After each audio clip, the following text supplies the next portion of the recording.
نحمدک یا من شرح صدورنا والصلاة والسلام علی نبینا اما بعد فاعوذ باللہ من الشیطان الرجیم بسم اللہ الرحمن الرحیم ایاک نعبد و ایاک نستعین آمنت باللہ صدق اللہ مولانا العظیم وبلغنا رسولہ النبی الکریم الامین۔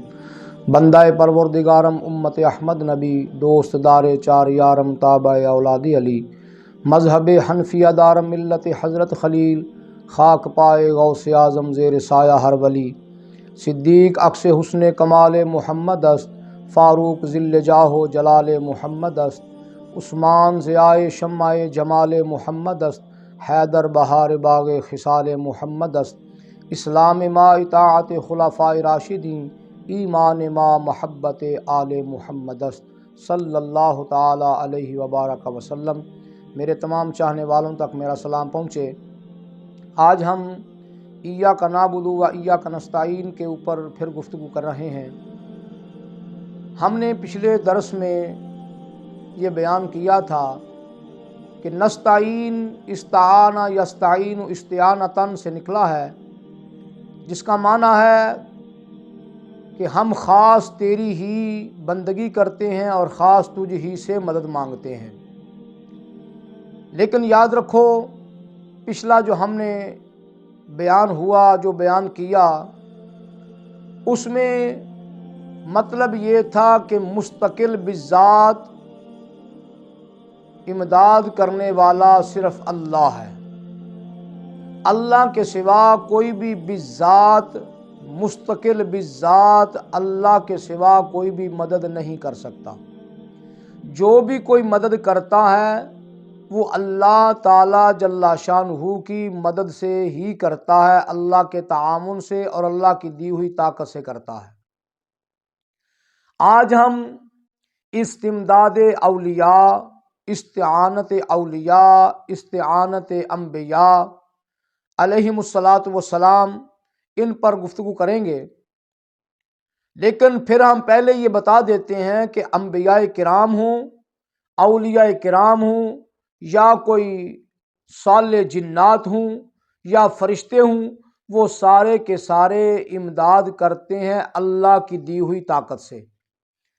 اللہ جل شانہ کے اذن اور اس کی دی ہوئی طاقت سے وہ باذن اللہ مددگار ہوتے ہیں۔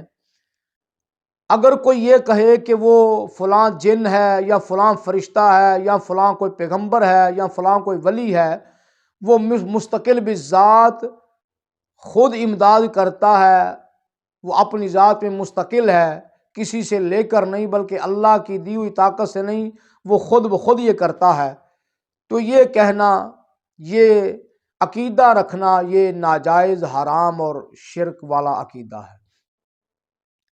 خالق اکبر جل وعلا نے ارشاد فرمایا، ہم گفتگو کا انداز اس قرآن کی آیت سے کر رہے ہیں۔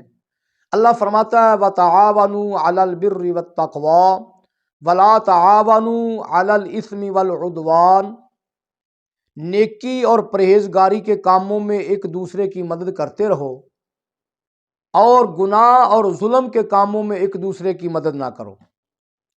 اب قرآن مجید فرقان حمید نے تو امداد کرنے کو مشروع قرار دیا، جائز قرار دیا، مستحب اور مستحسن ہے کہ یہ اللہ کا حکم ہے۔ فرمایا وَتَعَاوَنُوا عَلَى الْبِرِّ وَالتَّقْوَى، نیکی اور پرہیزگاری کے کاموں میں ایک دوسرے کی مدد کرتے رہو۔ حضرت سلیمان علیہ نبینا علیہ الصلوۃ والسلام اللہ کے پیغمبر ہیں۔ حضرت داؤد علیہ الصلوۃ والسلام کے بیٹے حضرت سلیمان علیہ الصلوۃ والسلام، جن کو میرے اللہ نے بیک وقت ساری روئے زمین کا بادشاہ بنایا۔ 4 بندے ایسے گزرے ہیں دنیا میں جن کو میرے اللہ نے ساری روئے زمین پہ حکمرانی عطا فرمائی ہے۔ ان میں سے 2 کافر ہیں اور 2 ہی مسلمان۔ کافروں میں سے نمرود اور بخت نصر، یہ 2 بندے کافر ہوئے ہیں جن کو اللہ نے ساری روئے زمین پہ حکمرانی دی۔ اور مسلمانوں میں حضرت سلیمان علیہ نبینا علیہ السلام اور ذوالقرنین، سکندر ذوالقرنین، یہ 2 بندے جو ہیں ان کو اللہ نے ساری روئے زمین پہ حکمرانی عطا فرمائی ہے۔ حضرت سلیمان علیہ السلام کا دربار لگا ہے، تو دربار میں آپ اپنے حواریوں سے، اپنے امتیوں سے یہ فرما رہے ہیں، کون ہے جو تخت بلقیس لے کے آئے؟ اس سے پیچھے واقعہ اگر میں بیان کروں گا تو پھر بات لمبی ہو جائے گی۔ آپ سب نے سن رکھا ہے کہ بلقیس نے جب حضرت سلیمان علیہ السلام کی بارگاہ میں آنے کا ارادہ کیا اور کہا کہ میں آ رہی ہوں، تو آپ نے اس کے شایان شان انتظامات فرمائے۔ پھر آپ نے فرمایا کہ وہ جو جس تخت پہ وہ خود بیٹھتی تھی وہی تخت مجھے یہاں چاہیے اس کے لیے۔ تو ایک جن اٹھا جو بہت بڑا جن تھا، وہ کہنے لگا حضور مجھے ارشاد فرمائیے، حکم فرمائیے، میں لے آؤں گا۔ آپ نے فرمایا کتنی دیر میں آئے گا؟ اس نے کہا آنا آتی کا بھی قبل ان تقوم من مقامک، میں یہ آپ کی جو محفل لگی ہوئی ہے، یہ جو کچہری آپ نے لگائی ہے، اس کے برخاست ہونے تک آپ کے پاس حاضر ہو جاؤں گا تخت بلقیس لے کے آ۔ یہ بھی بڑا کام تھا، لیکن حضرت سلیمان علیہ السلام نے فرمایا مجھے اس سے بھی جلدی چاہیے۔ پھر وہ ایک بندہ جس کا نام آصف بن برخیہ ہے، قرآن نے جس کو کہا قال الذی عندہ علم من الکتاب، پھر وہ بندہ کھڑا ہوا جس کے پاس کتاب کا علم تھا۔ کتاب کون سی ہے؟ حضرت داؤد علیہ السلام پر نازل ہونے والی کتاب زبور، اللہ کی طرف سے منزل من اللہ زبور جو ہے وہ اس کا عالم تھا، اس کا علم رکھتا تھا۔ وہ عرض کرنے لگا حضور مجھے حکم فرمائیے، میں تخت بلقیس لے آتا ہوں۔ آپ نے فرمایا اچھا تو کتنی دیر میں آئے گا؟ عرض کی آنا آتی کا بھی قبل ان یرتد الیک طرفک، حضور آپ کے آنکھ جھپکنے کے اشارے میں میں تخت بلقیس لے آؤں گا۔ اب دیکھو 350 میل، بزرگوں نے لکھا ہے، مفسرین نے لکھا ہے 350 میل دور تھا وہ مقام جہاں پہ تخت بلقیس پڑا ہوا ہے، اور کمرے کے اندر کمرہ، کمرے کے اندر کمرہ، کمرے کے اندر کمرہ، یعنی 7 کمرے تھے۔ پھر 7ویں کمرے میں اندر وہ تخت بلقیس جو پڑا تھا، وہ 40 گز موٹا اور 80 گز لمبا، اور اتنا ہی اونچا، سونا چاندی ہیرے جواہرات اور مختلف دھاتوں سے وہ بنایا گیا، اتنا وزنی تھا، ہزاروں ٹن وزنی تخت بلقیس، اور ہر کمرے کے آگے سپاہ لشکر گارڈز کھڑے ہیں۔ لیکن حضرت سلیمان علیہ السلام کے صحابی حضرت آصف بن برخیہ وہ عرض کرتے ہیں حضور مجھے حکم فرمائیے، میں لے آؤں گا، اور آنکھ جھپکنے کے اشارے میں لے آؤں گا، بلکہ قبل، فرمایا میں آنکھ جھپکنے کے اشارے جتنا وقت لگتا ہے آنکھ جھپکنے میں، اس سے بھی جلدی لے آؤں گا، اس سے پہلے لے آؤں۔ قبل کا معنی ہوتا ہے پہلے، اس سے پہلے لے آؤں گا۔ تو حضرت سلیمان علیہ السلام نے اس کو حکم فرمایا کہ جا تو لے آ۔ اور مفسرین کرام لکھتے ہیں کہ حضرت سلیمان علیہ السلام گفتگو فرما رہے تھے اپنے امتیوں سے، گفتگو کرتے ہوئے آپ نے اگر ادھر گفتگو کر رہے ہیں، جب ادھر دیکھا تو دیکھا تخت بلقیس جو ہے وہ آپ کے بارگاہ میں، آپ کی کچہری میں حاضر کر دیا گیا ہے۔ یہ اللہ کے ولی کی شان ہے، یہ اللہ کے ولی کی طاقت ہے، اور وہ بندہ ہے جس کے پاس زبور کا علم ہے، اور یہ وہ بندہ ہے جو حضرت سلیمان علیہ السلام کا امتی ہے۔ میرے بھائیوں، جس کے پاس قرآن کا علم ہو، جو ساری کتابوں کی ناسخ کتاب ہے، جتنی کتب سماویہ ہیں یہ سب سے افضل و اعلیٰ، سب کی ناسخ کتاب ہے، اور جس نبی پر نازل ہوئی وہ تمام نبیوں کے سردار اور انبیاء کے امام ہیں۔ اگر بنی اسرائیل کا ایک نبی اور اس کا صحابی، اس کی یہ شان ہے، اور جس کے پاس زبور کا علم ہے اس کی یہ شان ہے کہ وہ 350 میل دور سے ہزاروں من یا ہزاروں ٹن وزنی تخت بلقیس آنکھ جھپکنے کے اشارے سے پہلے وہ لے آتا ہے۔ تو میرے بھائیوں بتاؤ ذرا، جو امت محمد ہے، نبی رحمت صلی اللہ تعالی علیہ وسلم کا جو امتی ہے، جس کے پاس قرآن کا علم ہے، وہ قرآن جس کے اندر ہر خشک اور تر چیز کا بیان اللہ نے فرما دیا، ولا رطب ولا یابس الا فی کتاب مبین، جس کے پاس اس قرآن کا علم ہو، اور جو حضرت محمد مصطفیٰ صلی اللہ علیہ وسلم کا امتی اور غلام ہو، سرکار کی امت کا ولی ہو، جیسے حضور غوث العظم پیران پیر ہیں، جیسے حضور داتا علی حجویری ہیں، جیسے خواجہ اجمیری ہیں، جیسے پیر سیال اللہ جپال ہیں، جس طرح حضور سلطان العارفین ہیں، جیسے پیر مہر علی شاہ ہیں، ایسی جو ہستیاں ہیں، جو ایسے لوگ ہیں، بتاؤ پھر ان کے پاس کتنی طاقت ہوگی، کتنی پاور ہوگی۔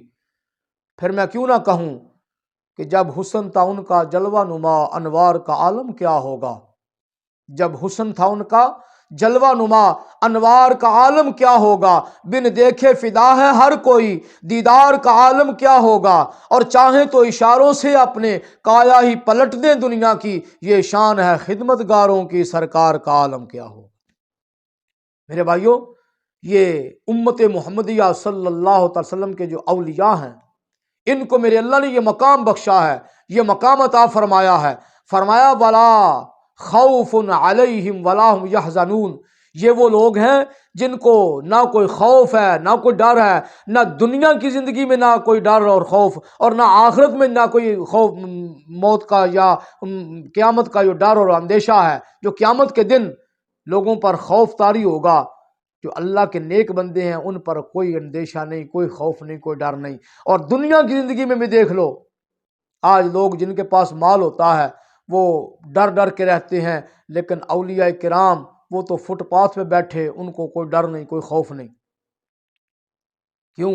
اس لیے کہ جب اللہ نے اعلان فرما دیا لا خوف علیہم ولا هم یحزنون، کہ ان کو نہ کوئی خوف نہ کوئی غم، تو پھر خالق اکبر جل وعلا نے ان کی بابت قرآن میں ارشاد فرمایا وَلَقَدْ كَتَبْنَا فِي الزَّبُورِ مِن بَعْدِ الذِّكْرِ أَنَّ الْأَرْضَ يَرِثُهَا عِبَادِيَ الصَّالِحُونَ، ہم نے اس روئے زمین کا وارث اللہ نے اپنے بندوں کو بنایا۔ اللہ فرما رہا ہے کہ اللہ نے اس روئے زمین کا وارث اپنے نیک بندوں کو بنا دیا۔ کون ہے وارث؟ فرما عبادی الصالحون، ان الارض یارثها عبادی الصالحون۔ یہ قرآن کا فیصلہ ہے، یہ تیری میری بات نہیں، یہ کسی مفتی پیر اور قاضی کی بات نہیں، یہ کسی سائنسدان اور ڈاکٹر کی بات نہیں، یہ میرے اللہ کا قرآن ہے۔ اور قرآن کے لیے حکم یہ ہے، بدلے گا زمانہ لاکھ مگر قرآن نہیں بدلا جائے گا، ہے قول محمد قول خدا، فرمان نہیں بدلا جائے گا۔